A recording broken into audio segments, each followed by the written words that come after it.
Dato puti! Tingnan nyo! Ano ginagawa ng mga alipin ito sa ating mahal na dato? Mangmang ka talaga! Ano sa tingin mo ang ginagawa nila? Lalaban ang ating dato? Mga alipin! Anong ginagawa niyo sa ating mahal na dato? Magandang mga tagapayong Mang Inasal, Mang Tomas at Mang Mang. Eh ano nga ang ginagawa niyo sa mahal na dato? May malubhang karamdaman ng dato, kaya nararapat siyang itapon sa talong ito.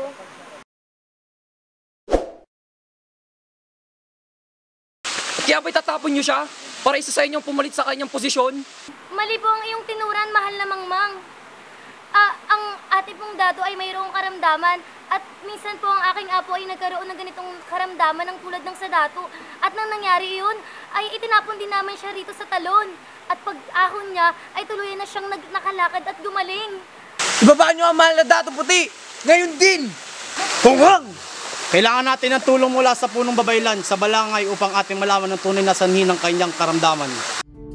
Pagod na ang katawan ng mahal na dato. Malapit na siyang mamaalam dito sa lupa. Kung gayon ay kinakailangan ipasa ng dato ang kanyang posisyon sa iba. Hangal!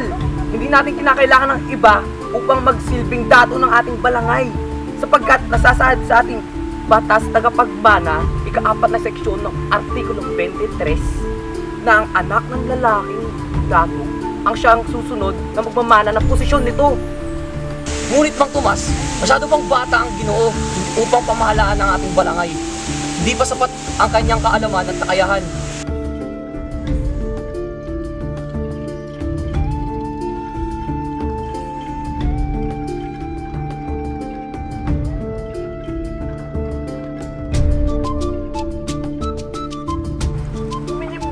Wala pa tayo na pagdidesisyonan. Baka naman kasi nagmana sa dito sa batong ito. Hindi! Baka lagi siyang bilad sa arawan. Hindi! Baka kasi naglili siya sa putik. Hindi! Baka hindi na siya madalas maligo. Tumigil nga kayo! Go kayo! Baka naman...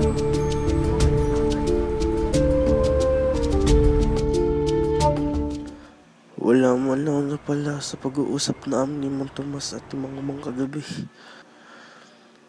Hindi man lang ako nakapagpahinga ng maayos. Kakaisip sa suliranin ito.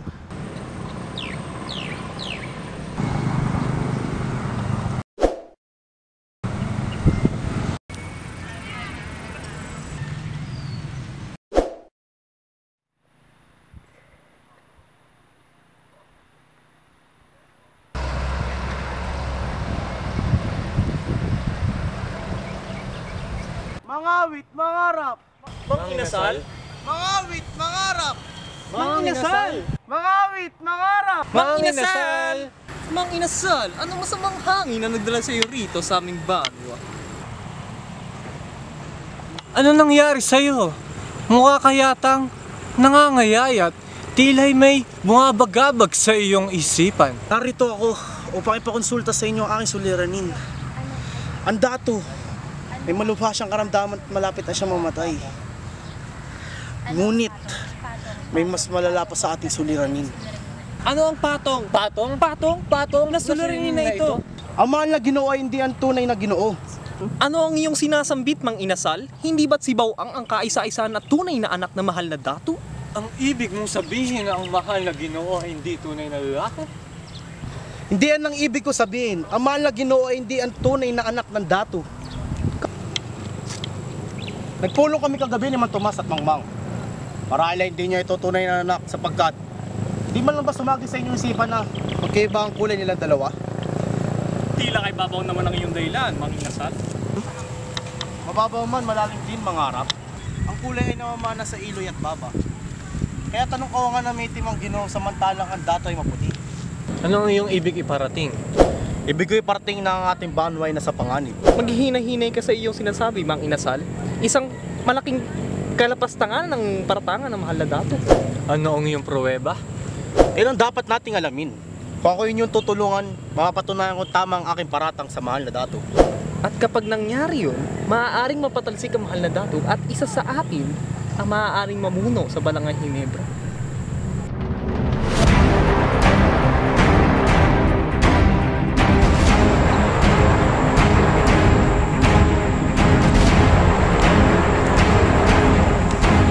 Mahal na dato! Alam na namin ang lihim mo!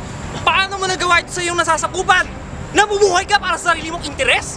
Matay sa akin pananaliksik na kami natuklasan na hindi umano'y. Manoy hindi! Bumalik tayo sa ating sinasabi. Si Bawang ay hindi mo tunay na anak. Mahal na dato, kailangan na namin malaman ang katotohanan. Nais namin nagmula ito sa iyo. May isang babaylan na aking nilapitan dahil sa aking problemang hindi masolusyonan. Kulay ng balat ay di ko matanggap. Sabi ng babaylan, kumuha ng pilak na gansa. Ito ay pakuluan at ipahid sa buong katawan. Nang ito'y ginawa, may isang nangyaring himala. Balat ay pumuti ng todo. Salamat sa gansa.